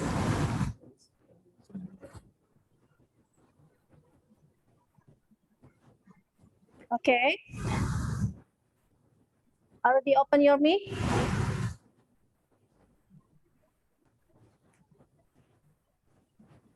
Assalamualaikum moderator. Ya, Waalaikumsalam. Salam. Okay, you will speak in bahasa or in English? Bahasa Indonesia, moderator. Okay. It's okay. Silakan. Terima kasih moderator. Assalamualaikum Prof. Ya, Waalaikumsalam. Salam. Semoga kita semua selalu dalam keadaan sehat, walaupun dalam kondisi COVID. Amin ya Rabbal Alamin. Terima kasih banyak atas ilmu yang telah Prof sampaikan. Di awal perkuliahan tadi, Prof membukanya dengan perkembangan teknologi, perkembangan globalisasi, bagaimana dari teknologi zaman pertama, zaman kedua, sampai hari ini zaman keempat, revolusi 4.0, 4.0, tentu banyak tantangan yang harus dipersiapkan sebagai pengguna atau user daripada teknologi. Kita mengetahui ada dampak positif, ada juga dampak negatif terhadap perkembangan teknologi hari ini. Dampak positifnya seperti yang Prof sampaikan, hari ini pengguna itu terbantu. Sementara saya ingin mengetahui lebih dalam, Prof, bagaimana dampak negatif terhadap proses perkembangan teknologi hari ini baik dari segi sosial, segi budaya, kemudian bagaimana itu juga berdampak terhadap meningkatnya tren kejahatan di dunia IT, terkhusus mungkin di klaster-klaster bisnis, Prof. Seperti yang mungkin saya punya data bahwa negara-negara di Asia ini itu termasuk ke dalam negara-negara yang tingkat paling beresiko terhadap kejahatan IT, Prof. Ada Indonesia, China, Thailand, bahkan Malaysia itu peringkat keempat dengan negara yang paling beresiko terhadap IT. Nah, kita tahu bahwa bisnis online dan segala macamnya di era perkembangan teknologi hari ini kan menggunakan internet, Prof. Nah, bagaimana hari ini itu juga berdampak. Nah, apalagi bagaimana saya ingin juga tahu dari Prof dampaknya terhadap syariat, Prof. Bagaimana hari ini uang digital, bagaimana pertentangannya dengan syariat, Prof. Mungkin itu, Prof. Terima kasih, Prof. Saya bukan Ustaz. Okey, soalan yang kedua ialah bagaimana uang digital dan sebagainya itu bertentangan dengan syariat misalnya. Itu mungkin itu perlu ditanya Ustaz lah. Tanya Ustaz Abdul Somad. Okey, tanya Ustaz Abdul Somad. Tapi umumnya sebab itu kalau kita baca kitab-kitab tua ya, kitab-kitab tua, setengah-setengah ulama berpandangan bahawa itu kalau Ustaz lah, tapi ini pandangan my personal opinion lah. Kalau kita baca kitab-kitab kuning, di Indonesia ada kan kitab kuning kan, kitab-kitab yang lama-lama itu, sebahagian ulama mengatakan bahawa wang itu enggak termasuk benda-benda yang patut dizakatkan. Sebabnya wang itu sentiasa berubah-ubah setiap hari. Jadi tapi ada ulama kan bersandar kepada emas dan sebagainya. Tapi itu tanya Ustaz lah. So, wang digital dan sebagainya itu. Tapi kalau tanya saya enggak menjawablah dalam forum seperti ini. But you asking me personally, could be I answer. Okay. So and then berdampak kepada soalan tadi ialah tentang isu-isu bisnes, illegalnya bisnes, kejahatan bisnes. Actually, this happen. Why this thing happen? Pertamanya ialah kenapa benda tadi berlaku, kenapa kita ditipu. Adakah kita ini memang dilahirkan untuk mudah ditipu? Sebab kita lihat kebanyakan gejala-gejala tadi, most of semua tadi is look like they are channeled by Middle East country, and some is from Africa. Okay.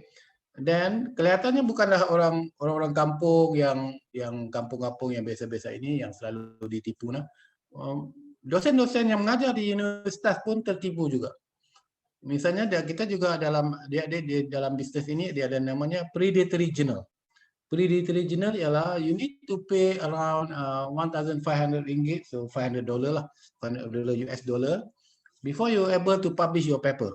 You submit by today your paper, and then next few days your paper will publish, and then for your KPI, performance, actually you publish in non-reputable fake journal, but because no one know that predatory journal is bad journal, everyone recognize it. Okay, some docent, they are using this to get a promotion. So that means among academician where they are considered as good, they are tertipu juga di situ. So now in our case ialah how to ensure that our society is able to cope, able to deal with a lot of illegal, a lot of scammer, for example scammer lah, banyaknya lah scammer. Actually, why this thing happen? Because could be the first thing ialah we are not read enough. You can see, right? All scammer they are using the same modus operandi. Same modus operandi. This mana yang scammer yang bapa Rizky tanya tadi mungkin yang lain sedikit lah. You have heard about someone call you and then you need to invest, so you need to put 200 ringgit for 200 rupiah or 200 what, okay, in your account, and then in return we will give you 1,000 rupiah, for example. And then adalah yang masukkan wang, kemudian dia masuk balik, kemudian masuk lagi, and then next second they asking for what? They asking for, okay, now you need to pump 1 million, for example. In return we will give you 3 million. Macam itulah umumnya nah. Siapa yang selalu tertipu? Adakah orang miskin tertipu? No, not orang miskin. Oh, miskin, we don't have money. No scammer will find you. Tak penting pun. Kan, saya tak akan cari Pak Rizki lah. Saya tahulah dalam poket Pak Rizki tu cuma ada dalam 5 juta perak misalnya kan. Tapi maksudnya, so that's mean, what happened? So they attack for those who are rich but not clever enough. Faham tak? Not clever enough. So that's why they know you. So they notice you. Actually, the good thing about scammer ialah they can read your psychological things. They know who are you actually. So that's why they can easily do a spam lah. Kita panggil scammer. Do a scammer business with you. They influence you. Actually, there are a lot of things they have been read in the book about this scenario. Kalau nak baca nanti, baca lah buku ni lah. Tunjuk nampak buku ni. You read this book, di dalamnya baca tajuk persuasion, you can read how the criminal or how the others manipulate the others. Baca lah tajuk di bawah tabuk persuasion, best. They talking some of the technique they use ialah minta sedikit and then you get a lot. For example, I asking you Rizki, can you give me 1 juta? Bisa nggak bagi saya 1 juta? Okay, and then you give me 1 juta, for example. And then I asking you, Pak Rizki, can you give me 500 ribu? You want to give or not? Of course you give because you already give the big one previously. Faham tak? You ask the big and then you ask the smaller, so of course you will get it. So there are a lot of technique if you want to manipulate people, but you don't need. But you need to read to ensure that you're able to protect yourself from manipulation. So for me, this one is part of, because although you are using technology, everything, okay, using technology, although some people try to do a fake business, menipu kita nah, but actually technology is just technology. But before they get your money, before they curi your money, of course they need to deal with you first, right? Kan? Dia tak simply ambil wang from your account, right? Of course you need to give your account number, you give to your detail, you give to your kartu nama dan sebagainya kan. Nombor KTP dan sebagainya. So that means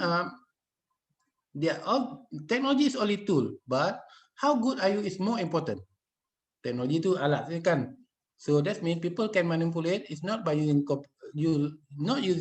technology actually, using you, whether you are good or not. They manipulate you first, and then you give them a detail. So that's why they can manipulate.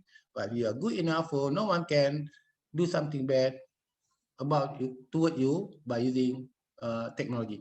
And the third one, how the technology change everything? Yeah, already changed.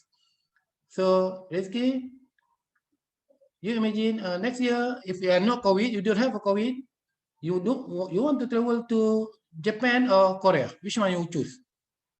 Japan, Korea, or Puncak? Which one you want to choose? No, tak dengar. Whatever lah, tak pernah. So that means now, young generation, we are not traveling in our country anymore. So for young generation, we are talking, tomorrow we want to go to Japan, tomorrow we want to go to Taiwan, tomorrow we want to travel to, even for Hari Lebaran, Hari Raya, Hari apa? Idul Fitri, for example. In the past, everyone going back to hometown, balik kampung. Kan, naik bis, balik kampung. But now what happened now? We are going somewhere else, right? We are going to celebrate in the hotel, we are going to London, we are going to Netherlands. So that means the culture already changed. It's not, tapi kita tak kelihatan begitu ketara sebab because now you are still in campus, but when you are going to outside after this, you can see, they changed a lot already. People are not feel sad, not going home. Dulu kan kita menangis kan, nggak bisa pulang kampung, air mata keluar gitu kan, nangis. Tapi sekarang nih kelihatannya manusia nggak lagi kelihatan menangis, walaupun nggak bisa pulang kampung pada musim Lebaran, gitulah. So sama juga dengan now the COVID. The COVID, I think the more of globalization testing now. You see, right? We follow all instruction from where? From WHO, right? Hasan kan? Everyone they follow WHO now. And when you go into mosque, what you do? What is your solat? Yourself is look like 1 meter, right? Instruct you. WHO, right? So that means globalization instruct you now. You need to follow everything. You need to tend in your head first, right? But still COVID is everywhere. So, but when you're going to movie, you're going to eat in the restaurant, 1 meter or not? Not right, not really, right? So you see, right? So that means globalization control everything. And then what else?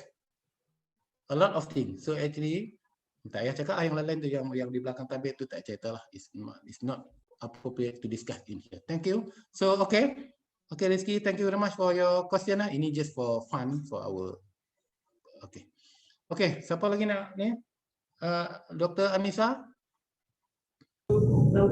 Oke, Prof. Siapa tadi yang bertanya tadi? Mohon maaf. Rizky. Rizky, bisa ditangkap maksud dari Prof? Oke, baik. Sedikit bisa moderator. Okay, baik. Because of due to limit time, we close for 3 questions only, and for Safira, maybe we can join to our next class, yeah. And for all audience, thank you for the question. And I think, Prof, we are in the end of this class. May I conclude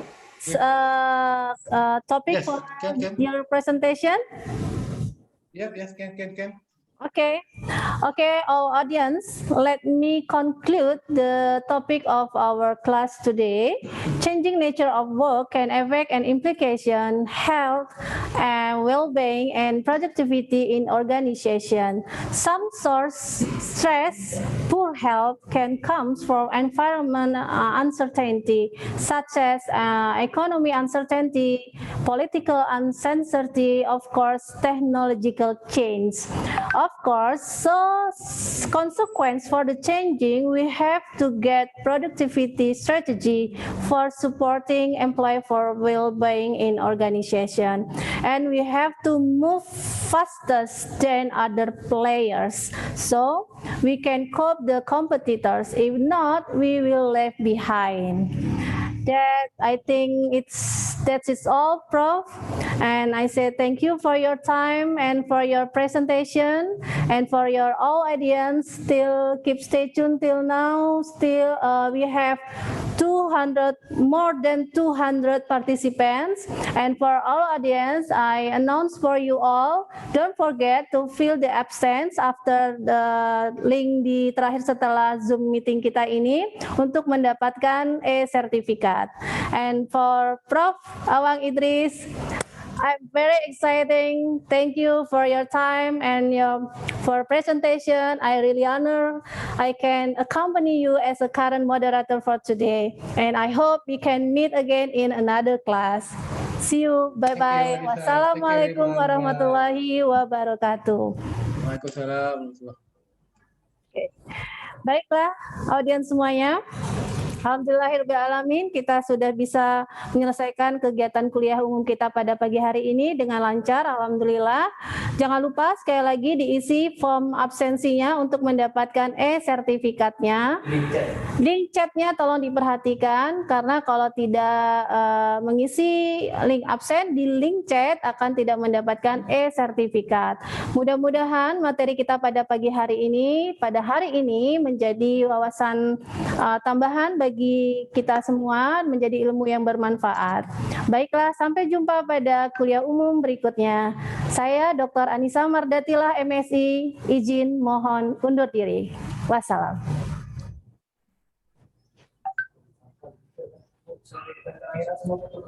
Oke, semua untuk audiens boleh dihidupkan kameranya, kita foto bersama. Prof. Awang masih ada? Oke, untuk audiens boleh dihidupkan kameranya. Kita foto bersama.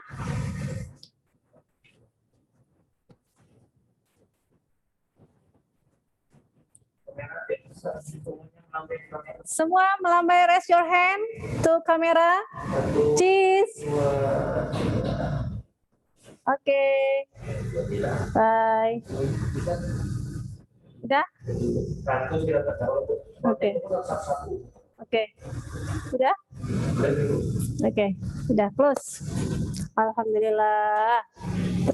Ibu tadi di